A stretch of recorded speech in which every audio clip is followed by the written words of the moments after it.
You're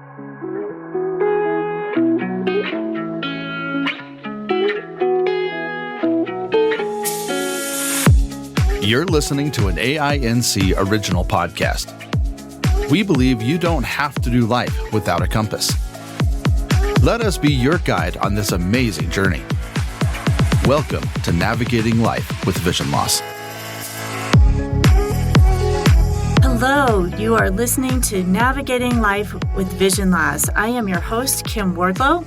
This podcast is brought to you by the Audio Information Network of Colorado. Today, we will be talking with our own listener services coordinator, Matt Kissane. And this month in August, we are talking about recreation and leisure. This coming Saturday is our Bringing Print to Life fundraising hike for AINC. And Matt has been working to kind of map out our trail for this year, and he has been a sighted guide in years past. So we're going to talk about hiking today and the experience of using a sighted guide. So Matt, thank you for agreeing to be with us today. I always start out just asking people if there's something that you would like to share that maybe people don't know about you. I'm sure many of our listeners do know you, or you may have helped them to set up their equipment. But is there a hobby or an interest you have that maybe people don't realize? Well, I just came back from a week reunion of my family, my 7 living siblings and some cousins in Michigan, up near the Sleeping Bear Dunes, near Traverse City. And I learned something about myself that was interesting, in that apparently my family has a very idiosyncratic sense of humor that nobody outside my family understands.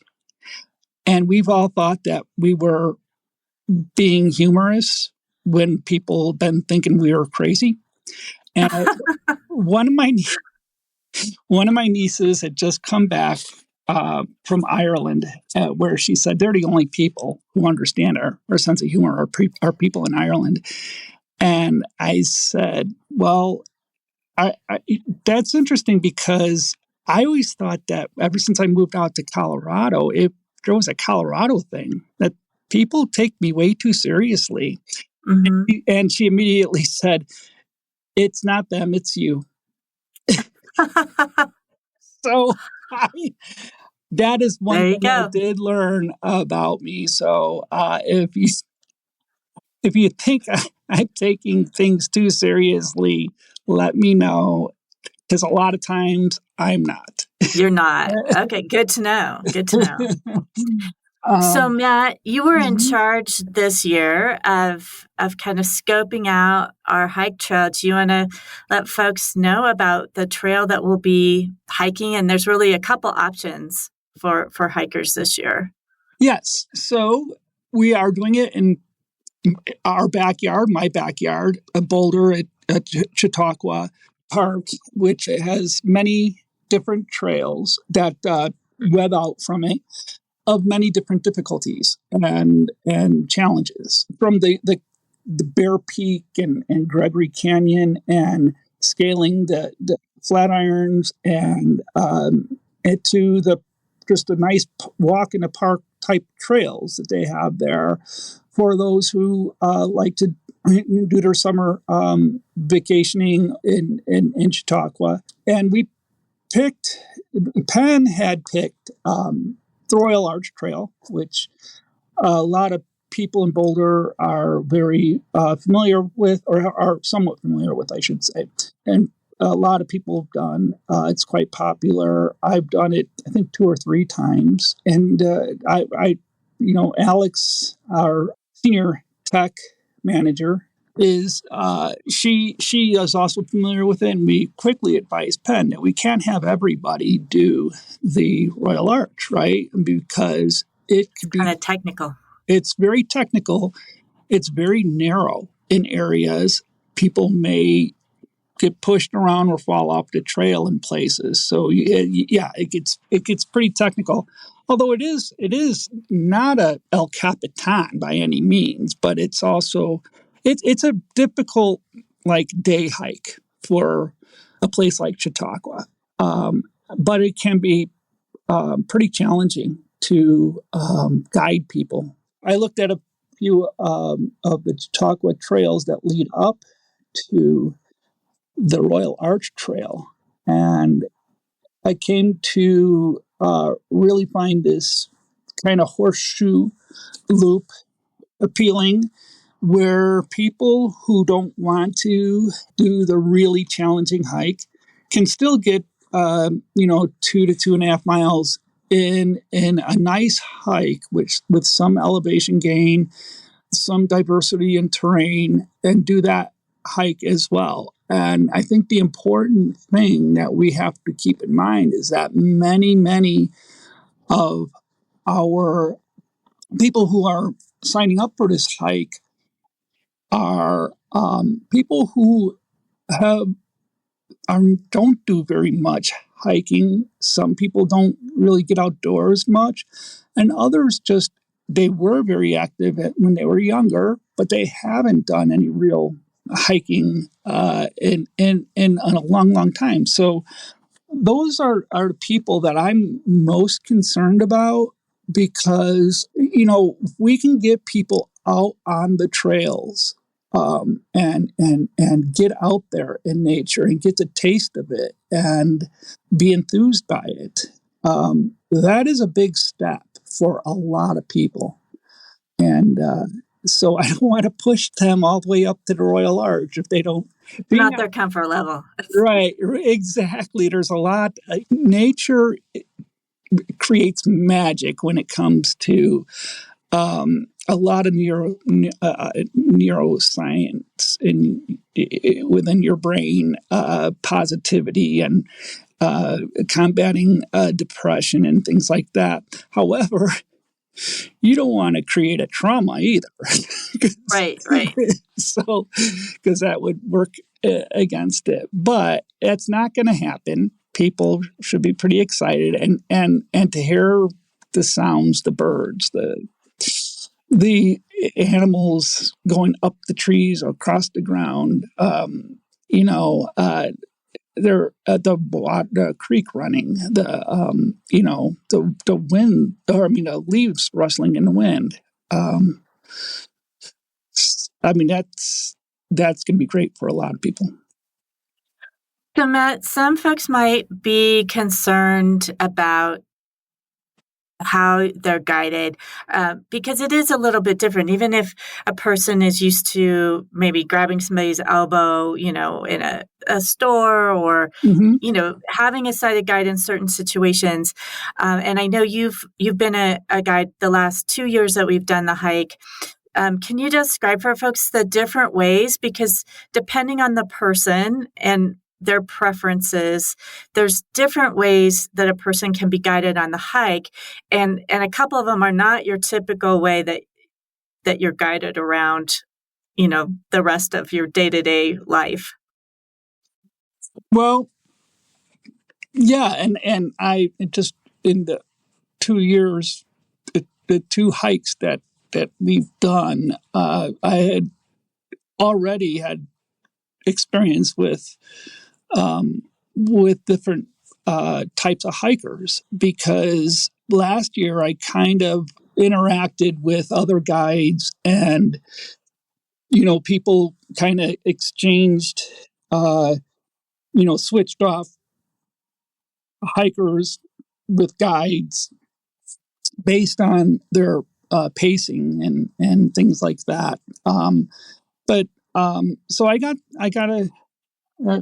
to learn with a few people. So things on the trail that are very important is, I think, that some sort of an audio device, whether it's a bear bell or a clapper of some sort, or just the jingling of a keychain on your backpack or something like that, is really preferred because, if you have that, then you're always detected where you are.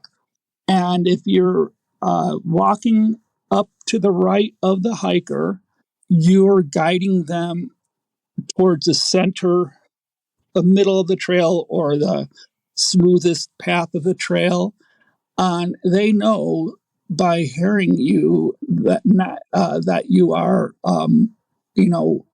that you're not falling off the trail or tripping over a rock, or maybe they hear you tripping over a rock, and there's also some echolocation involved in that, which is known to work very well in the outdoors. Although I know a lot of people use that just walking around the offices and things. And then to, ask your hiker questions and get to know them enough that you'll know, like, whether you're giving them too much information or, overwhelming them, or you can be a little more subtle. But there also are various ways you can discuss with them what they prefer. Do they prefer to grab your elbow? Or a trek pole. That's another option. A trek pole. The first year, the hiker I was guiding, Nick Eisenberg, a very seasoned hiker, he found a carabiner on the back of my backpack, and he preferred to hold on to that and to stay right behind me. And some people will take a trek pole and the guide will put it on, their hips so it sticks behind them. And then the hiker would be able to hold on to the trek pole and be able to tell if the person is turning and things like that as well. So there's definitely different ways. And I know folks, like Evan and others who've done some hiking, they have their canes and they just want to hear that bear bell and follow and go. But other people like to be a little bit more, have a little bit more tactile connection. So so there's different ways, and it's just letting your guide know what you prefer. Yeah, I mean, they can hold on to your trekking pole, or they could just follow with their own trekking poles. And just recently, I was out in the trail with Evan, where he just had his white cane with him, and I used my trekking poles to audibly tap on tree roots, rocks. I found the big water dug ditches that were created by the excessive water runoff that we had in this spring. I would, stick my pole into it and kind of like, tap the bottom and the sides of them to show him, to bring him over and show him how deep those grooves are. I wanted, to,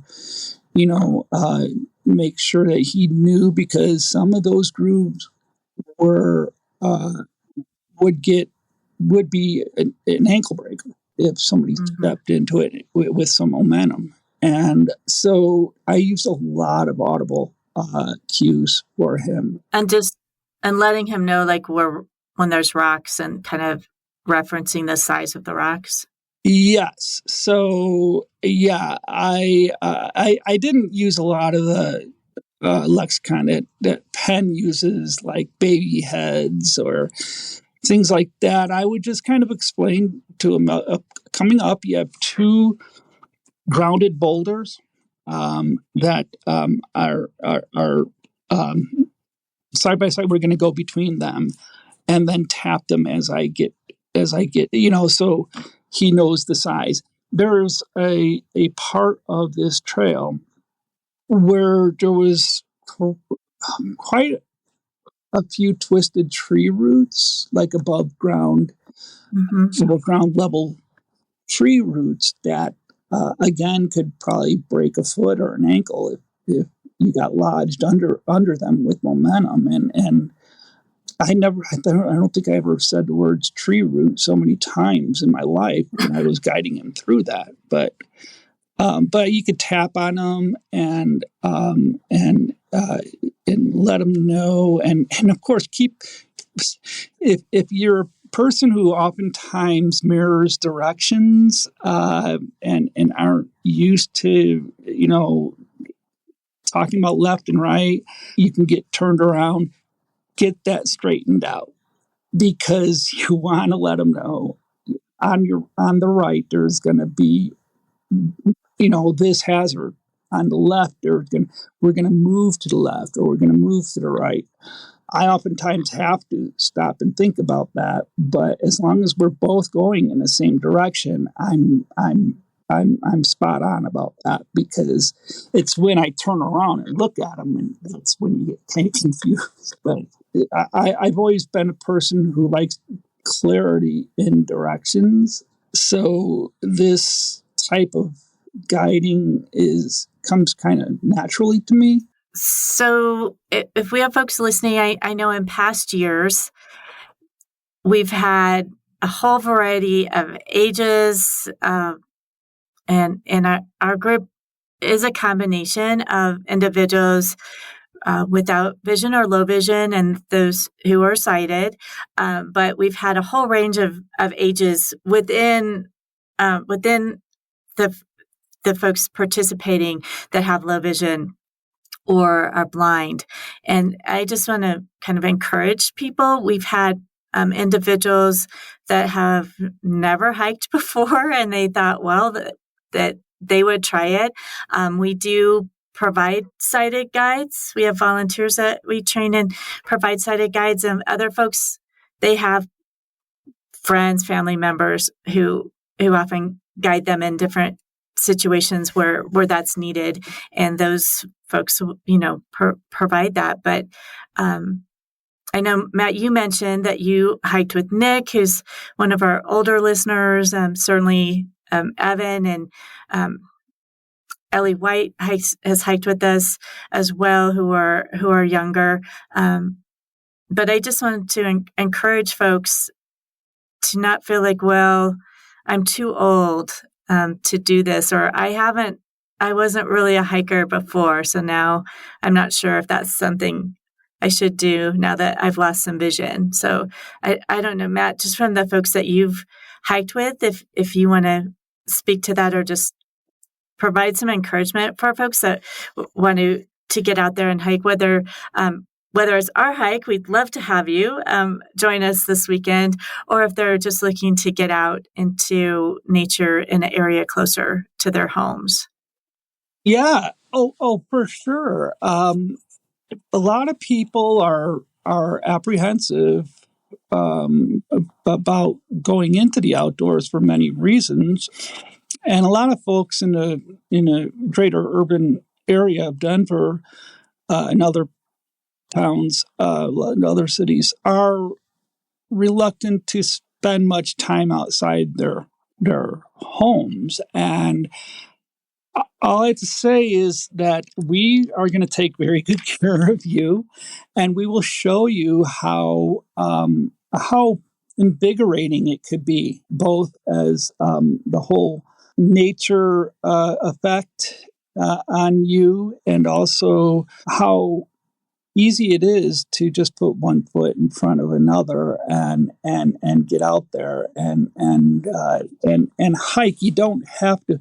Hiking does not necessarily mean you carry ropes and jumping pads with you to do it. Hiking is going around up and down a local trail for a couple of miles, and may not have elevation gain at all. And getting out there, and if you have any apprehensions about everything from ticks to mountain lions to weather related hazards and fire or whatever, that happens on rare occasions.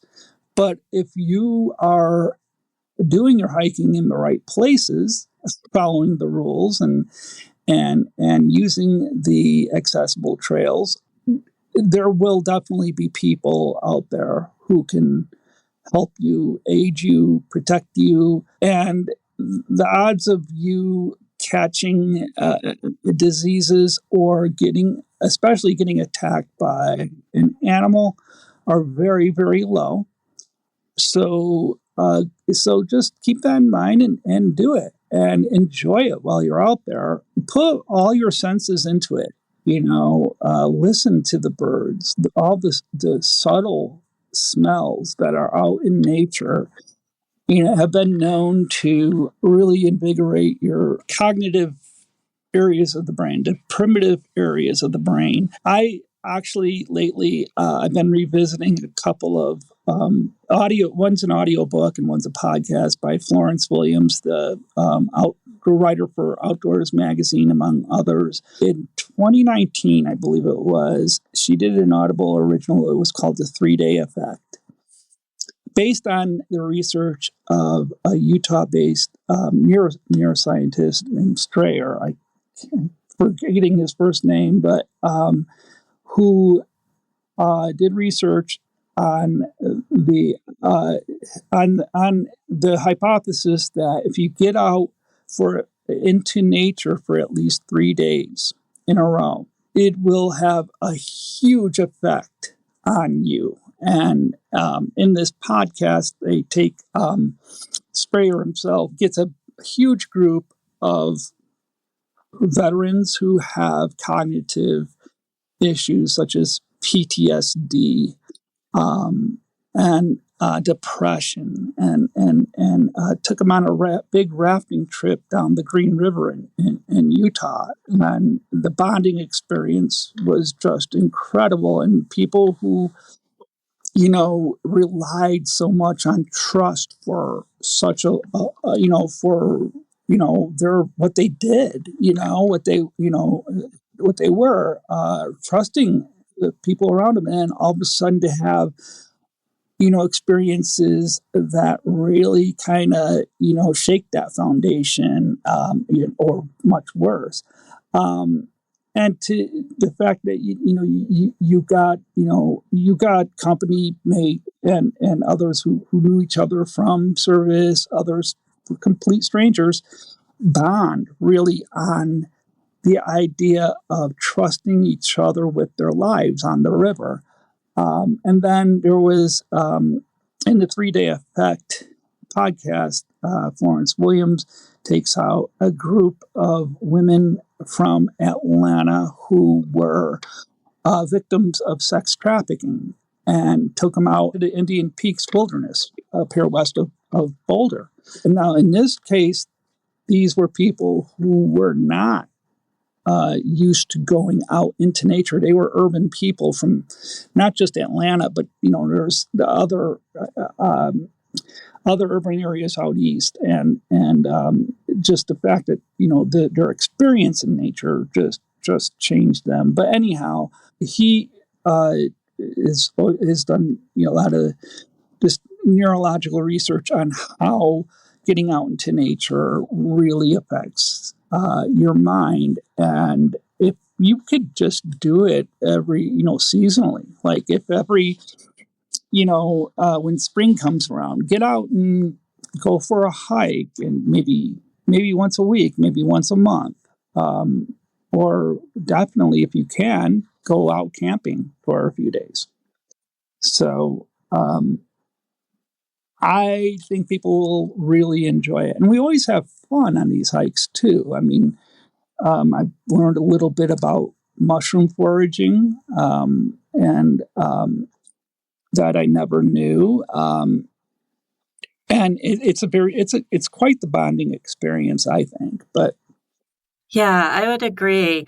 And just for people's information, also, I know, Matt, you brought to the office a guide locally here in Boulder for the mountain trails and open spaces that gives information on accessibility of those trails.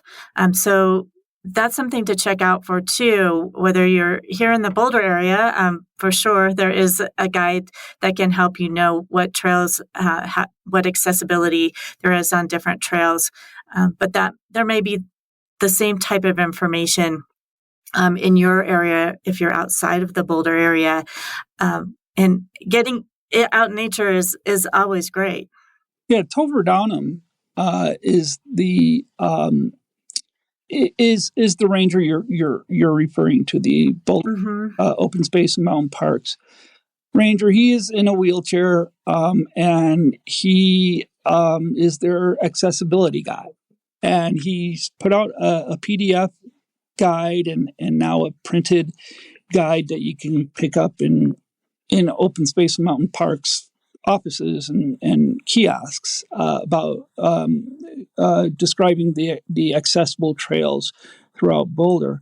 I think he goes a little bit beyond Boulder in some of his advisory positions, but I know Jefferson County is very active in with Braille trails and accessible trails, and throughout Colorado, it's the thing in Colorado. That trails are whether it's full out camping, state parks, the two national parks, or I guess there's like 3 national parks in Colorado, and just the open space trails. It's a huge thing in Colorado, and so a lot of areas, a lot of jurisdictions in the state have really stepped up with making trails accessible to all.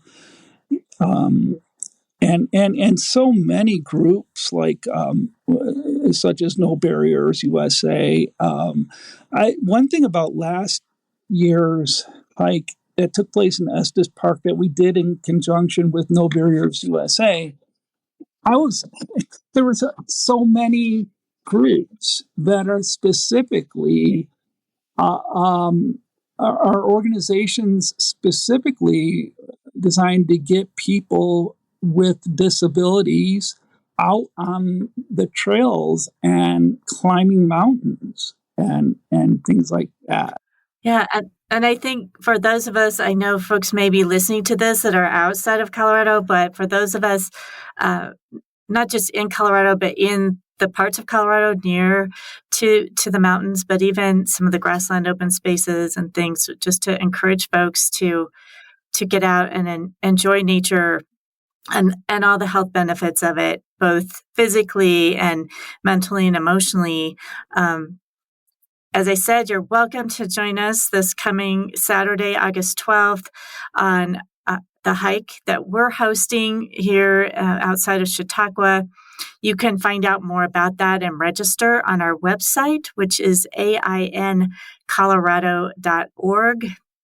You can also always call our offices if you have questions, 303-786-7777. But we would love to have you. It's a great way if you haven't done a lot of hiking, or maybe you did before losing vision and now you're a little nervous about getting back out there. It's a great group to join and get out into nature with all of us, and there's lots of support. So I hope some of you will join us. And Matt, thank you so much for being with us today and just sharing some of the experiences that you've had in the past as a sighted guide, as well as giving us a preview of our trail. I know we have folks signed up to do both. We have a lot of folks that are going to do the Bluebell Trail, a little bit easier one, but we do have some folks that are up for that challenge and are going to go up to the Royal Arch. So all levels are welcome. So thanks for joining us today. And we hope that, as always, this information is helping you to navigate your life with vision loss.